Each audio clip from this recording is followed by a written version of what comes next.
سفیان بن عیینہ نے کہا ہم سے ایوب نے حدیث بیان کی، انہوں نے کہا میں نے محمد بن سیرین سے سنا وہ کہہ رہے تھے، میں نے حضرت ابو ہریرہ رضی اللہ عنہ سے سنا وہ کہہ رہے تھے ہمیں رسول اللہ صلی اللہ علیہ وسلم نے دوپہر کے بعد کی ایک نماز ظہر یا عصر پڑھائی اور 2 رکعتوں کے بعد سلام پھیر دیا، پھر قبلے کی سمت گڑے ہوئے کھجور کے ایک تنے کے پاس آئے اور غصے کی کیفیت میں اسے ٹیک لگا لی۔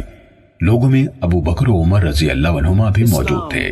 انہوں نے آپ کی ہیبت کی بنا پر گفتگو نہ کی، جبکہ جلد باز لوگ نماز پڑھتے ہی نکل گئے اور کہنے لگے نماز میں کمی ہو گئی ہے۔ تو ذوالیدین نامی شخص کھڑا ہوا اور کہا اے اللہ کے رسول، کیا نماز مختصر کر دی گئی ہے یا آپ بھول گئے ہیں؟ نبی اکرم صلی اللہ علیہ وسلم نے دائیں اور بائیں دیکھ کر پوچھا ذوالیدین کیا کہہ رہا ہے؟ لوگوں نے کہا سچ کہہ رہا ہے، آپ نے 2 رکعتیں ہی پڑھی ہیں۔ چنانچہ آپ نے 2 رکعتیں مزید پڑھی اور سلام پھیر دیا، پھر اللہ اکبر کہا اور سجدہ کیا، پھر اللہ اکبر کہا اور سر اٹھایا، پھر اللہ اکبر کہا اور سجدہ کیا، پھر اللہ اکبر کہا اور سر اٹھایا۔